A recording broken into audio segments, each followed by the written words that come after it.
Bismillahirrahmanirrahim. Assalamu alaikum. Begin with the name of Allah Almighty, who is most gracious and merciful.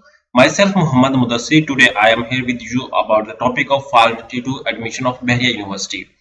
तो आज जो हम जो बातें डिस्कस करने जा रहे हैं बेसिकली वो हम बहरिया यूनिवर्सिटी के फॉल 22 के एडमिशन प्रोसेस के हवाले से कि बहरिया यूनिवर्सिटी में आपने कैसे अप्लाई करना है, कौन कौन से प्रोग्राम के एडमिशन ओपन है, क्या फीस स्ट्रक्चर है, क्या मेरिट है, एंट्री टेस्ट की रिक्वायरमेंट्स क्या होंगी और कौन से कैंपस में कौन कौन से प्रोग्राम ऑफर हो रहे हैं।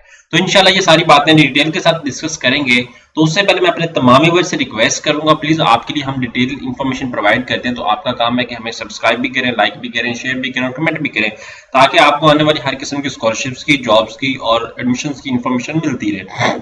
अब बात ये करते हैं कि आपके बेनिफिट के लिए हमने होम अप्लाई की सर्विस शुरू की है। आप पाकिस्तान इंटरनेशनल लेवल किसी भी यूनिवर्सिटी के लिए घर बैठे ऑनलाइन अप्लाई करवा सकते हैं। ऑनलाइन अप्लाई के साथ साथ किसी भी यूनिवर्सिटी का चलान जमा करवाना हो या कोई डॉक्यूमेंट एक्सेस करवाना या कोई भी आपको काम चाहिए हो, आप घर बैठे नीचे दिए गए कॉन्टैक्ट पे कॉन्टैक्ट भी कर सकते हैं, व्हाट्सएप भी कॉन्टैक्ट कर सकते हैं, तमाम इन्फॉर्मेशन को अवेल भी कर सकते हैं।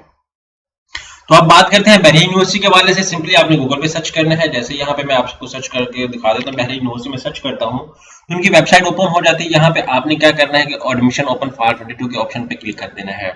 जैसे इस ऑप्शन पे क्लिक करेंगे तो आपके सामने फॉर 22 के जो एडमिशन प्रोसेस है वो ओपन हो जाएगा। अब हम उसको डिस्कस कर लेते हैं। यहाँ पे आप देख सकते हैं क्लिक है टू अप्लाई करना है, Lahore campus, Karachi campus and Karachi BUHS campus आप यहाँ पे देख सकते हैं। और अगर आपने फीस स्ट्रक्चर जानना है, यहाँ पे ये फीस स्ट्रक्चर अवेलेबल है। यहाँ पे एग्जाम्पशन वो BU इंट्री टेस्ट भाई किन किन के सब्जेक्ट्स के लिए टेस्ट नहीं होगा। यहाँ पे कंप्यूटर बेस्ड टेस्ट सब्जेक्ट होगा। मजीद के आपने कंप्यूटर में वहां पे जाना है और वहां पे जाके आपका कंप्यूटर बेस्ड टेस्ट होना है। यहाँ पे बिजनेस स्टडी के हवाले से ईच एंड एवरीथिंग, यहाँ पे एडमिशन एडवर्टाइजमेंट की बात की जा रही है, तो यहाँ पे आप देख सकते हैं एडमिशन एडवर्टाइजमेंट आपके सामने शेयर की जा रही है और मेरिट बेस पे स्कॉलरशिप भी ऑफर होती है। यहाँ पे आपको MS MBA BS प्रोग्राम के लेवल के सारे प्रोग्राम यहाँ पे आपको नजर आ रहे हैं, जो भी आप इंटरेस्टेड हैं। राइट, यहाँ पे बहरिया कैंपस जो है वो 11H11 में जो अवेलेबल है, यहाँ पे 8 में अवेलेबल है। यहाँ पे सारा कुछ आपके सामने डिस्कस कर दिया गया है। यहाँ पे नीचे भी आप देख सकते हैं कराची के हवाले से डिस्कस कर दिया है। कराची कैंपस यहाँ पे जो जो कैंपस के लिए आप इंटरेस्टेड है वो आपको सामने यहाँ पे डिस्कस कर दिया है। अब जो लास्ट डेट जो अप्लाई की है वो 26 मई है और जो CBT 28-22 है। अब इसका टेस्ट भी होगा, यहाँ पे आपको बता दिया गया। यहाँ पे BSc कॉलेज जो भी प्रोग्राम आपको ऑफर हो रहे हैं, यहाँ पे स्कॉलरशिप्स, यहाँ पे इंपॉर्टेंट डेट्स, यहाँ पे कोटा, जो ईच एंड एवरीथिंग आपको सारा कुछ दे दिया गया है। यहाँ पे आपको यूनिवर्सिटी का कांटेक्ट करना है, यहाँ पे इन नंबर्स पे कांटेक्ट कर सकते हैं। तो अब बात करते हैं अप्लाई के बारे से। फीस स्ट्रक्चर यहाँ पे डिस्कस कर दिया गया है, तो अब हम कर लेते हैं अप्लाई का प्रोसेस डिस्कस। सिंपली आपने यहाँ पे अप्लाई नाउ के ऑप्शन पे क्लिक करना है। जैसे इस पे क्लिक करना है तो आपके सामने एक पोर्टल ओपन हो जाएगा। आप फर्स्ट यूजर है तो आपने यहाँ पे सबसे पहले अपना नेम, जो मैट्रिक का रिजल्ट कार्ड है उसके अकॉर्डिंग जो FSC की या जो भी व्हाटएवर जो है वो आपने यूज करना है। आप नेशनल स्टूडेंट है, पाकिस्तानी या इंटरनेशनल स्टूडेंट, आपने वो चूज कर लेना है। अब यहाँ पे रजिस्टर पे क्लिक करते हैं। जैसे रजिस्टर पे क्लिक करेंगे तो आपके सामने उनका जो है वो कहते हैं please check your email, you will receive the information soon. आपने अपना जो ईमेल लगाया था वो आप अपना ईमेल ओपन करें, आपको जल्दी से जल्दी अपडेट दी जाएगी। यहाँ पे आप देख लेते हैं, मैं ईमेल ओपन कर लेता हूँ। अब मुझे बहरीन यूनिवर्सिटी की तरफ से कोड एक मैसेज आया होगा। बात कैंडिडेट्स ईमेल और वो लगाते हैं मोबाइल नंबर जो उनके यूज में भी नहीं होता, फिर बाद में कहते हैं हमें ईमेल रिसीव नहीं हुई, ये नहीं हुआ, वो नहीं हुआ, तो इसलिए इशू क्रिएट होता है। यहाँ पे आप देख सकते हैं मुझे अब इन्फॉर्मेशन आ जाएगी मेरे पास, अभी ही इनका ईमेल एड्रेस जो है वो मेरे रिसीव हो जाएगा। तो आपको मैं बता देता हूँ नीचे एवरीथिंग डिटेल के साथ, आप इसको डिस्कस कर सकते हैं। ठीक है, जैसे ही उनका ईमेल रिसीव होता है मैं आपको बता देता हूँ। यहाँ पे अब हमें कोई भी ईमेल रिसीव नहीं, मैं स्पैम चेक करता हूँ या शायद स्पैम के अंदर आई, यहाँ पे मैं स्पैम को चेक करता हूँ। जैसे मैंने स्पैम चेक किया, यहाँ पे आप देख सकते हैं बाजू का तो ईमेल आपको रिसीव नहीं होता, तो आप स्पैम में जाके चेक करना है। अब यहाँ पे मैं लिंक पे क्लिक करता हूँ। जैसे इस लिंक पे क्लिक करूंगा तो मेरा जो पोर्टल है वो ओपन हो जाएगा। वो मुझसे पासवर्ड भी मांगेगा। यहाँ पे मैं एक यूनिक सा पासवर्ड सेट करूंगा, कोई आसान सा पासवर्ड लगाना है। बाजू कैंडिडेट्स वो पासवर्ड लगाते हैं उनके समझ नहीं आ रहा होता। यहाँ पे मैं थोड़ा सा और पासवर्ड लगा देता हूँ। ठीक है, ये ना घबराइएगा, ये पासवर्ड है तो कुछ भी है, तो आपने यहाँ पे सबमिट करके इसको मूव आउट हो जाना है। ठीक है, यहाँ पे your account has been activated, यहाँ पे आपने लॉगिन कर लेना, अपना पासवर्ड लगाना जो आपने पासवर्ड लगाया है, तो आपने इसको घबराना नहीं है। यहाँ पे साइन इन के ऑप्शन पे क्लिक करना है। जैसे साइन इन के ऑप्शन पे क्लिक करेंगे तो आपका जो फॉर्म है वो ओपन हो चुका है, आप देख सकते हैं इस चीज को। ठीक है, अब यहाँ पे आपने क्या करना है, यहाँ पे नेवर पे सेव कर लेंगे तो आपके लिए बेस्ट है।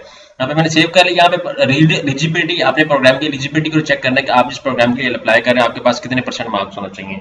अब BBA के लिए आपके पास 50% मार्क्स होना चाहिए एटलीस्ट किसी भी डिसिप्लिन के अंदर। ठीक है, आपने FA की, FSC की, जो भी किया आपने ये करना है। उसके बाद बैचलर कंप्यूटर साइंस के लिए आपके पास है वो कह रहे हैं पास इंटरमीडिएट एग्जामिनेशन और its equivalent with minimum 60% marks. Pre engineering group with mathematics physics, ये आपके पास होना चाहिए। और यहाँ पे सारे प्रोग्राम का एलिजिबिलिटी क्राइटेरिया आपके सामने शेयर आउट कर दिया गया है। अब हम बात कर लेते हैं यहाँ पे थोड़ा सा अप्लाई फॉर द प्रोग्राम या प्रोफाइल इन्फॉर्मेशन पे आ जाते हैं। यहाँ पे सबसे पहले आपने अपनी प्रोफाइल की इन्फॉर्मेशन एडअप करनी है। यहाँ पे एडअप करने के बाद यहाँ पे आपने सारा कुछ इन्फॉर्मेशन, तो उसके बाद आपने क्या करना है, यहाँ पे अपना नेम इन्फॉर्मेशन सारा कुछ एड अप कर देना। जैसी इन्फॉर्मेशन आप एक्यूरेटली ऐड करेंगे उसके बाद आपने अप्लाई फॉर द प्रोग्राम पे आ जाना। जैसे ही अप्लाई फॉर द प्रोग्राम पे आएंगे यहाँ पे सारे आपको प्रोग्राम शो कर दिए जाएंगे। ओके, तो प्रोफाइल इज नॉट अपलोडेड। अब मैंने कोई प्रोफाइल अपडेट नहीं की, सारा कुछ नहीं भी किया, तो अभी तो मुझे कुछ भी शो नहीं हो रहा। जब आप यहाँ पे सारी इन्फॉर्मेशन एड अप करेंगे उसके बाद अप्लाई प्रोग्राम पे आ जाएंगे। तो अप्लाई प्रोग्राम पे आपने क्या करना है कि अपना सारा कुछ यहाँ पे जिस प्रोग्राम के लिए आप इंटरेस्टेड होंगे वो करेंगे। यहाँ पे एकेडमिक्स डॉक्यूमेंट्स आ जाएंगे, जो आपने डॉक्यूमेंट सारे अपलोड करने होंगे, जो भी एकेडमिक्स डॉक्यूमेंट्स। उसके प्रोफाइल समझिए आपकी 100% होगी। उसके बाद आपको चालान रिसीव होगा, जो चालान आपने रिसीव होगा वो आपने बैंक में पे करना है। बैंक में पे करके उसको अपडेट यहाँ पे करना है। तो उसके बाद आपको एक रिसीव होगा, आपको एडमिट कार्ड के बाद आपको डेट बता दी जाएगी आपकी ईमेल के थ्रू कि आपका टेस्ट किस दिन होगा। So keep in touch with your email address, ठीक है। आपको with the passage of time जो है ईमेल उनकी रिसीव होगी, ताकि आप उसको इजीली एक्सेस कर सकें और आपको पता चल सके कि आपका टेस्ट किस दिन है। आई होप कि आपको सारी इन्फॉर्मेशन समझ आ चुकी होगी। मैंने फॉर्म इसलिए फिल नहीं किया क्योंकि ये टाइम टेकिंग है थोड़ा सा, तो इस वजह से। यहाँ पे अप्लाई फॉर द प्रोग्राम पे क्लिक करेंगे तो यहाँ पे आपको अप्लाई फॉर द प्रोग्राम सामने आ जाएंगे। यहाँ पे फिर एडमिशन प्रोसेसिंग फीस है, यहाँ पे ये सारा कुछ बाद में शो होगा जब आपको यहाँ पे सारा कुछ ओके हो जाएगा, आप सबमिट कर सकेंगे। यहाँ पे 7 स्टेप है, 7 स्टेप के ऊपर profile, apply program, submit processing fee, print slip, जो आपका टेस्ट स्लिप होगा, उसके बाद इंटरव्यू होगा या सबमिट टेस्ट होगा। टेस्ट के लिए यहाँ पे आपको सारा कुछ बता दिया गया है।